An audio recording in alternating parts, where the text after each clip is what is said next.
নমস্কাৰ লগতে শ্ৰদ্ধা প্ৰতিগৰাকী পঢ়ুৱৈলৈ আজি মই আছোঁ আমাৰ বহনিমানৰ বিপণীত আৰু আপোনালোকৰ ওচৰলৈ আহিছোঁ মই মোৰেই প্ৰকাশিত দুখন গ্ৰন্থৰ বতৰালৈ সদ্যহতে প্ৰকাশ পাইছে এই দুখন গ্ৰন্থ এখন উপন্যাস আৰু এখন কাব্য সংকলন পোনপ্ৰথমে মই গ্ৰন্থ দুখন আপোনালোকৰ ওচৰত দাঙি ধৰিছোঁ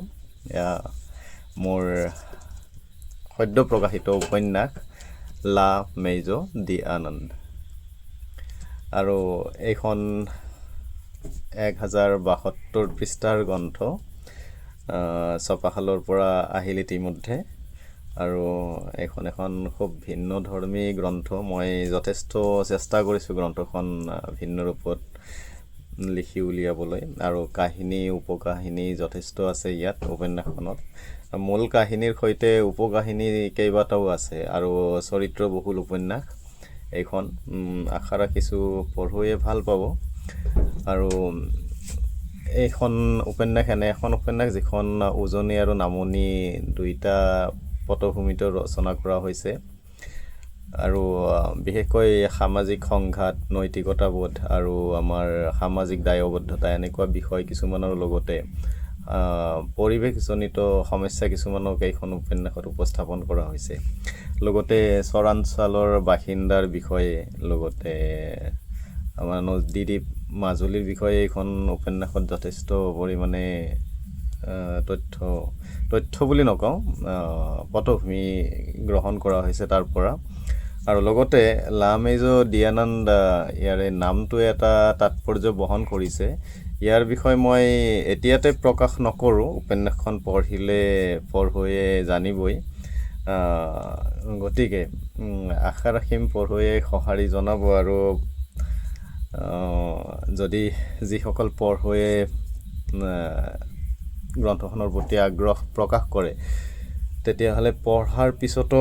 মন্তব্য বিচাৰিম ভাল বেয়া যিখিনি তেওঁলোকৰ মনত হয়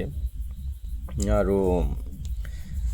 যদি পঢ়ুৱৈয়ে গ্ৰন্থখন সংগ্ৰহ কৰিবলৈ বিচাৰে তেতিয়াহ'লে আমাৰ বহনিমানৰ সৈতে যোগাযোগ কৰিব পাৰিব মোৰ গ্ৰন্থ সাধাৰণতে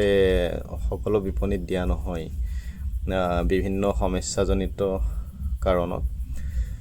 গতিকে বহনিমানৰ সৈতে যদি আপোনালোকে যোগাযোগ কৰিব বিচাৰে তেতিয়াহ'লে মই নম্বৰ এটা দি দিছোঁ 9854461934 নম্বৰটো মই আকৌ এবাৰ কৈছোঁ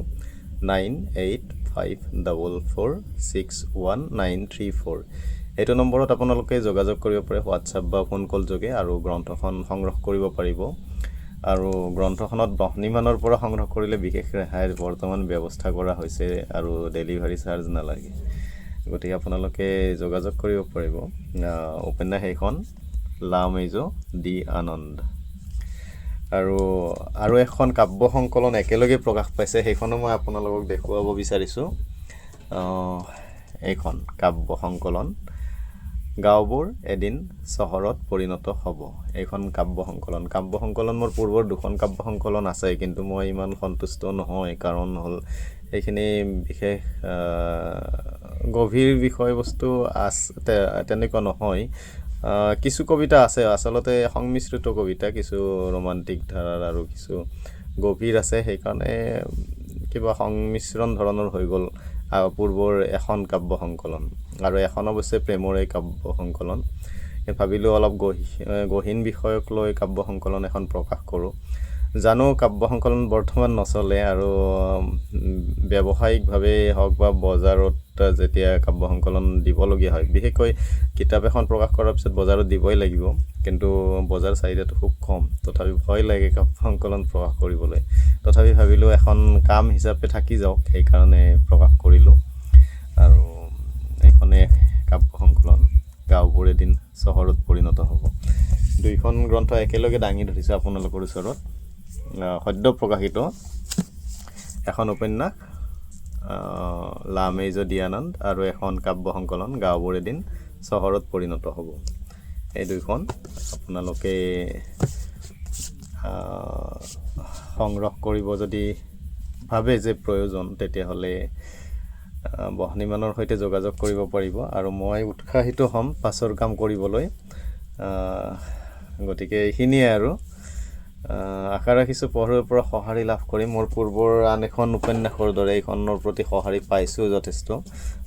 জপনাখন জপাই আহিবি ৰাধাৰ কলিকাইজনীক সময় আহিব, এইখন উপন্যাসৰ প্ৰতি সঁহাৰি যথেষ্ট জনাইছিলে পঢ়ুৱৈয়ে আৰু তাৰে সাহসত মই মেইজন ডি আনন্দখন প্ৰকাশ কৰাৰ বাবে আগবাঢ়িব পাৰিছোঁ। যিয়েই নহওক আজিলৈ মই বেছি দীঘলীয়া নকৰোঁ, পঢ়ুৱৈৰ পৰা মৰম বিচাৰিম আৰু এইখিনি কৈ মই মোৰ কথাখিনি সামৰিছোঁ। এই দুখন গ্ৰন্থ সদ্য প্ৰকাশিত মেইজন ডি আনন্দ আৰু গাঁওবোৰ এদিন চহৰত পৰিণত হ'ব। ধন্যবাদ, নমস্কাৰ।